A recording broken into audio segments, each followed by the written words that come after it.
It's what you're doing, making me feel like I'm falling. And when you're moving, I can hear my calling.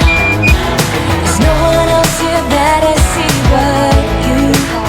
It's what you're doing that's making me feel like I'm falling. Yeah, I'm falling in love.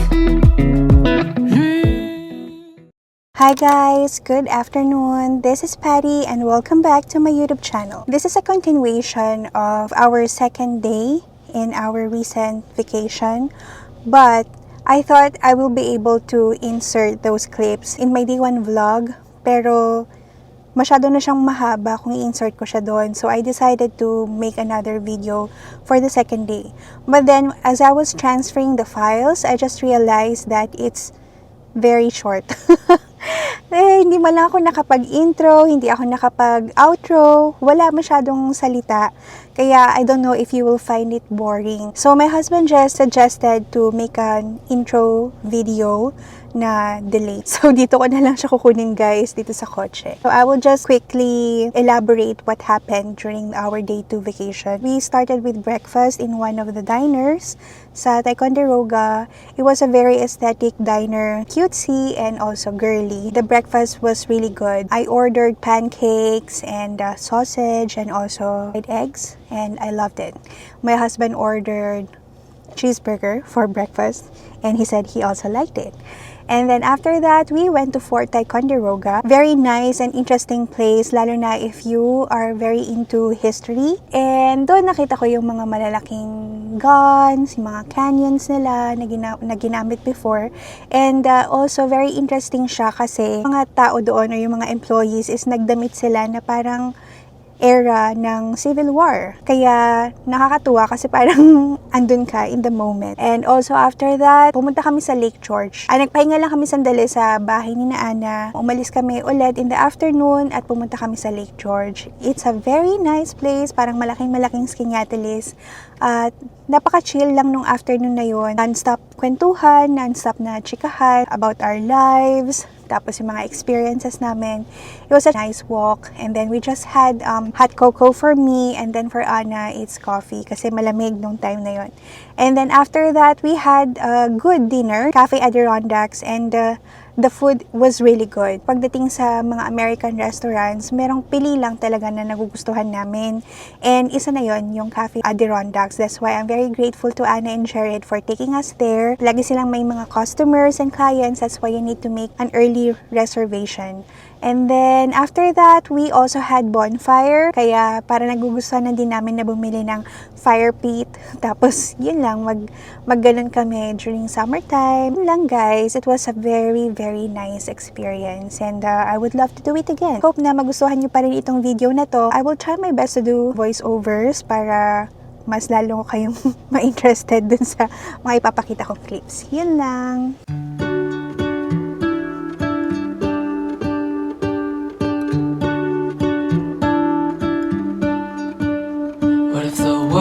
Had more of your smile. What if the wind could spread your love? What if your sweetness could reach everyone? There'd be no wars. Maybe the birds will sing about your heart. Maybe the trees will whisper the word. Maybe the sun will spread your joy to the ones who lost their hope.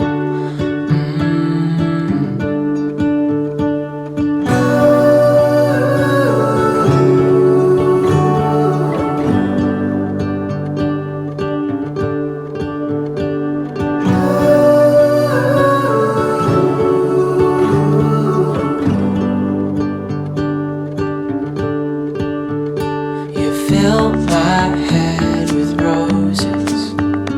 I can't help but dream away. Standing on a field with you and flowers everywhere. Maybe there is a star with your name. One thing I know is that there should be. There is no one who has heart as pure, no, not like yours.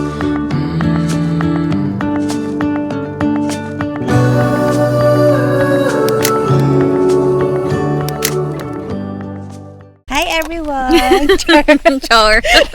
So we are here at Fort Ticonderoga. Anna's taking us here and tour their cute little town. And this is like the Intramuros of the Philippines. So let us show you guys. Oxen? Oxen. So they're Yeah. a plant-based eater, animal, but they get really big just eating plants. Yeah. Yan, taba nila. See how they get? Yeah, they're so big. So usually they have a yoke that they carry during summertime, and then they carry a wagon behind them. Parang kalabaw. Ay, bakit ba ako nag-English? It's okay. So, ayun, they're so big, right? Yeah. Parang kalabaw na brown. Yes. Ayan siya guys. Oh, ang ganda. May mga walls.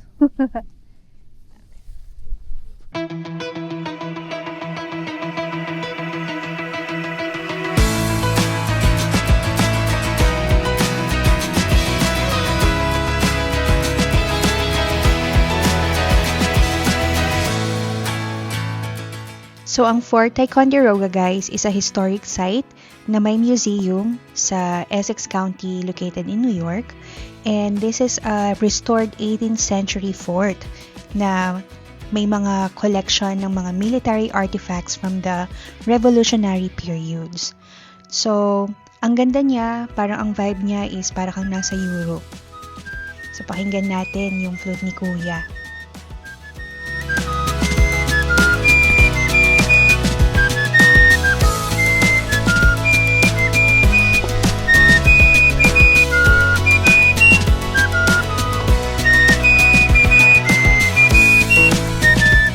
Meron siyang napakagandang views dahil napapaligiran siya ng lake at ng mga mountains. So makikita niyo dito guys na nakadamit na parang nasa revolutionary period yung mga tao.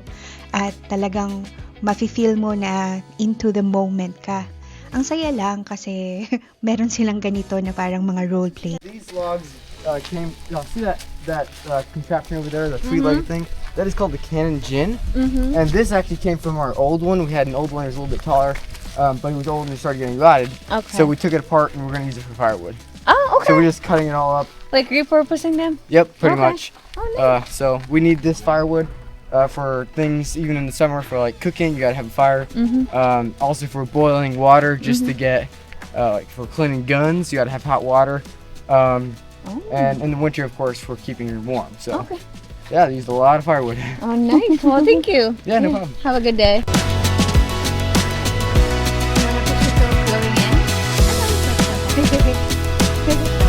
ahead. Oh, this is Jared, by the way. Anna's husband. Ang galing talaga guys kasi pati yung mga babae nakadamit din sila, naka-costume din sila, tapos pinapakita nila kung paano yung buhay dati.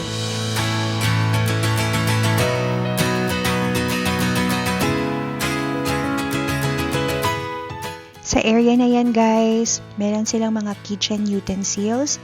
So, meron silang pasample kung paano sila nagluluto dati. Tingnan nyo. Parang sa probinsya lang din namin, gumagamit kami dati ng mga firewoods, tapos hindi gumagamit yung mga lola namin, lolo ng kalan. So, kaya makikita nyo yung mga kawali, ganyan, talagang black na black siya. Ang hirap niyang kiskisin at linisin. So, yan siya guys. Yan yung mga parang quarters ng mga soldiers before. Pero ginawa siyang museum. So, dito sa area na to guys, yung mga mabibili na mga souvenirs, ganyan. So, bumili ako ng konting remembrance lang for this trip. So, sa area na to, makikita nyo yung mga ginamit na mga baril, mga weapons ng revolutionary period. Kung makikita mo siya sa TV, parang normal lang siya. Pero kung makikita nyo in real life, grabe, sobrang laki nung mga, at saka ang hahaba nila, yung mga guns na ginamit. So, madami silang na-preserve guys na mga artifacts and very interesting talaga siya. So, dito sa area na to, makikita ninyo yung mga hinigaan, yung mga kama-kama, ganyan, yung mga soldiers dati. Grabe, no? Ang saya pala kapag andun ka na sa moment na yon, parang feel na feel mo siya. Kaya I can't wait na makapag-tour kami ni Jeff sa Europe. Gusto kong pumunta sa Amsterdam kasi gusto kong pumunta sa bahay ni Anne Frank. So ito naman guys is yung mga plato, mga pinggan, yung mga kitchen utensils na ginamit nila dati. Na-preserve talaga nila, nakakatuwa. Kayo ba guys, mahilig ba kayo sa history? Kasi ako aaminin ko nung high school ako tsaka nung college. Well, actually even nung elementary. Talagang wala akong hilig sa history, pero ngayon ko lang na-realize siguro depende talaga yan sa professor mo or sa teacher kung magaling sila na makuha yung attention mo. Pero me as a student before, parang naboboring talaga ako, hindi talaga ma-retain sa mind ko. But as an adult na ngayon, nag-shift na yung interest ko. So from mga rom-com movies ngayon, medyo mahilig na ako sa mga talagang real life na movies such as yung mga historical, ganyan. Itong area na to guys, makita niyo yung mga swords, ayan no, yung mga guns sa sinasabi ko. Pag nakita mo siya sa movie, parang wala lang, pero grabe, ang hahaba niyan, ang laki niya. So, ang daming mga weapons guys, so meron silang mga nagamit during the Revolutionary period, during the Civil War, tapos meron pa yung during, ayan no, French and Indian War. So, ang dami yung pala talagang napagdaanan. Siyempre, America is one of the biggest countries, tsaka powerful countries in the whole world. Kaya anong i-expect natin? Talagang madaming something about their history. Mamaya guys, ipapakita ko sa inyo yung sample kung paano nila gamitin yung guns nila. Kasi merong parang role-playing sa labas mamaya. So for now, enjoy nyo munang tingnan yung mga different weapons na yan kung mahilig kayo sa mga weapons. So may mga tao din kasi talaga guys, iba na nagko-collect ng mga guns, mga different types of swords. But this is a no for me. But maganda lang siyang tingnan. I liked it.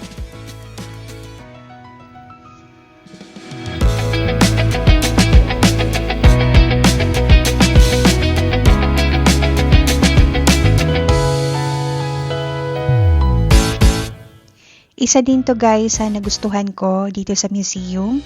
This is a sample of diorama, a 3-dimensional miniature or full-scale model na ni-represent or parang bini-visualize kung paano yung wars before. So ang cute nila, ang liliit, nakakatuwa. Ito naman ay parang wax. So kung nakapunta na kayo sa Madame Tussauds, so parang ganyan siya. And ito din.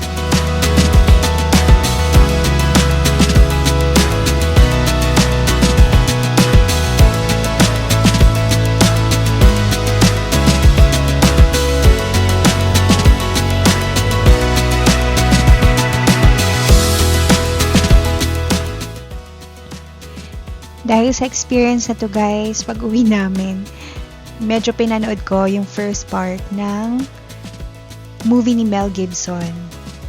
Pero hindi ko siya natapos guys kasi grabe, lagi akong inaantok. After ng trip kasi namin, talagang nagbawi kami ng tulog at saka pahinga ni Jeff.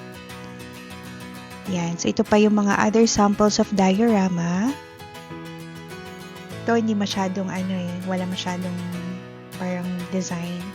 Mga ships lang, ganyan. Ito naman guys is yung favorite na pencil nila at saka famous na pencil, yung Dixon Ticonderoga pencil. O diba ang ganda? Para ka nasa Europe. So ito yung sinasabi ko guys, para siyang role-playing ng mga soldiers. Yan, so parang dinidiscuss lang dyan yung mga guns na ginamit. Ayan. So, medyo nasa malayo kami guys, kaya inano ko na lang siya. Zoom ko na lang, kaya yung quality ng video is naapektuhan. Ayan. So, may pasample pa sila na shooting. Ito naman si kuya, nagkaroon ng problem yung gun niya. Kaya tagal niyang nagtatry dyan. Pero, nagawa pa din naman niya.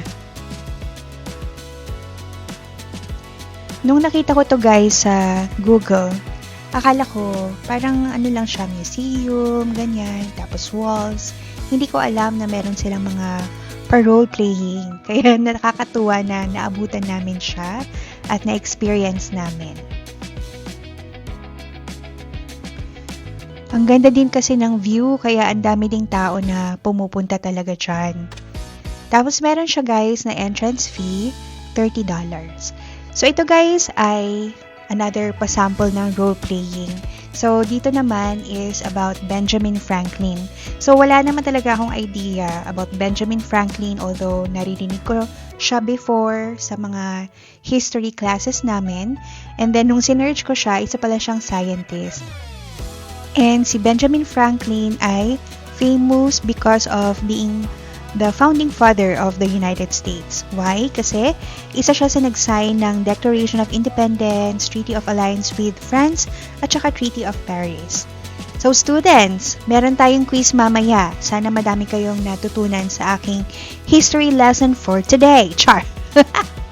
Nababaliw na naman si ate mo. So ito, may mga sinasabi siya, pero hindi ako nakikinig guys, kasi na-amaze ako dun sa kabayo. Sobrang laki. Ay nako, meron akong kwento dyan na nakakatawa. So habang nagkukwento or nagsasalita dyan si kuya, kwento ko lang no. Meron kami nakita, so itong kabayo na to, malaki na siya. Tapos meron pa akong nakita na mas malaki pa. Habang naglalakad kami sa Lake George, talagang amazed na amazed ako kasi ang ganda niya. Sobrang laki, parang ang napaka-healthy ng horses na yun. Nakita ko dalawa sila. Tapos, para siyang kalesa, may mga nakasakay na mga passengers, ganyan. Tapos kung titingnan mo siya, para siyang nasa fairy tale. Alam mo yung kay Cinderella? Parang ganun. Ang ganda. Pero color black siya. Yeah, share ko lang guys kasi hanggang ngayon hindi pa rin ako makaget over talaga sa laki ng mga kabayo dito. Kasi dyan sa Pilipinas, ang liliit nila, tas ang papayat, mga malnourished, my gosh. So, dapat inaalagaan natin yung mga kabayo para maging strong sila at saka parang mamascular na tingnan katulad ng mga kabayo dito. So, na-understand ko na kung bakit yung ibang mga tao is gusto nila yung mga horses. Kasi ako, parang natuwa na din ako. I like horses na.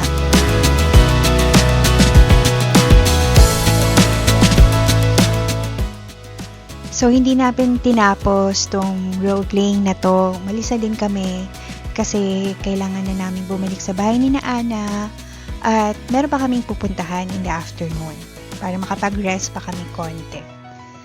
So, yan siya. Bye, horses! Bye, Fort Ticonderoga! I enjoyed! Hopefully, makabalik ako. Kasama ko si ate at maipasyal ko siya dito. Yan, ang ganda niya, no?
Just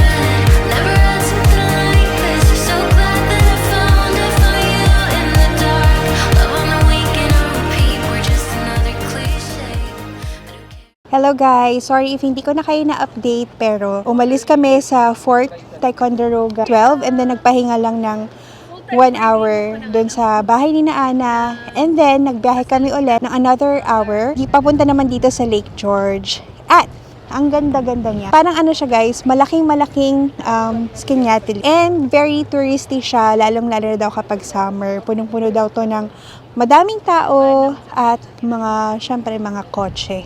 And then, ngayon, chill lang siya. Wala masyadong, may mga tao din naman. Pero kasi ang lamig. Kaya siguro hindi siya masyadong dinadagsa ngayon.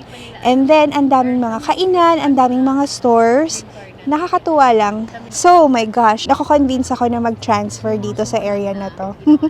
Kasi tingnan mo naman 1 hour lang. Tapos, ang dami nang pwedeng gawin at puntahan. So, aside from Lake George, meron pa silang pwedeng puntahan sa Lake Placid. And then, pwede din pumunta sa Vermont. Unlike dun sa area namin na parang ang maganda lang na malapit is Niagara Falls. Kaya yun, guys, parang nako-convince ako na mag-transfer dito. But I am not closing my doors yet. Gusto ko din consider yung ibang mga options. And yes, kung nagtatanong kayo, if me and my husband really plan to transfer after my contract, the answer is yes.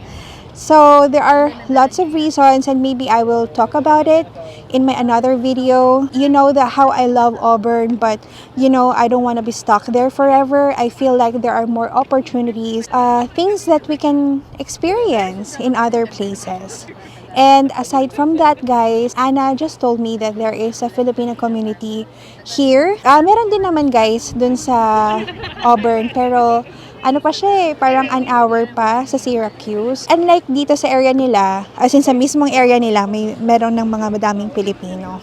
And yeah, I just miss the feeling of being with Filipinos where you can talk in our language. Diba? Minsan nakakapagod din talaga mag-English. We are going home on Monday. And then tomorrow, guys, it's Sunday. And we are planning to go to Vermont. After this, guys, we are going to have dinner. I don't know where. It's one of the masarap na restaurants na na-try nila. And then, we are going to have bonfire. Depende kung kaya namin yung lamig. Kasi medyo malamig ngayon. Ayun lang. Iniwan namin si Ursa, guys, sa bahay ni na Ana kasi malamig.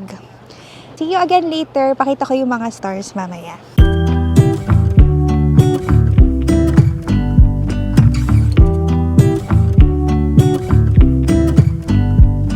I pull into your driveway, it's a Saturday night. You look like $1,000,000 wearing that dress I like. You're smiling but there's something missing in your eyes. Girl, I can tell that you have something on your mind. But I will make you forget all your sorrows. Let go like there's no tomorrow. Let's have a drink, just relax, all your problems will fade. If you're ready for a good time, count on me. There's a party in the backyard, dance your problems away.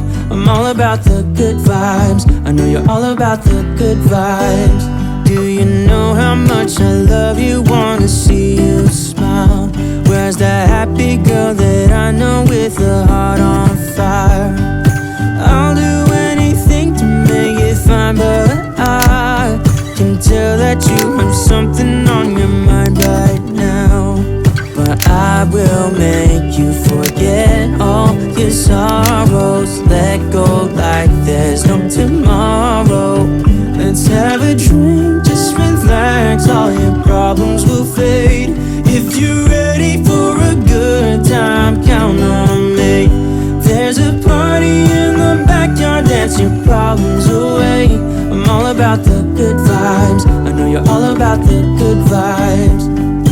We are all about the good vibes. We are all about the good times.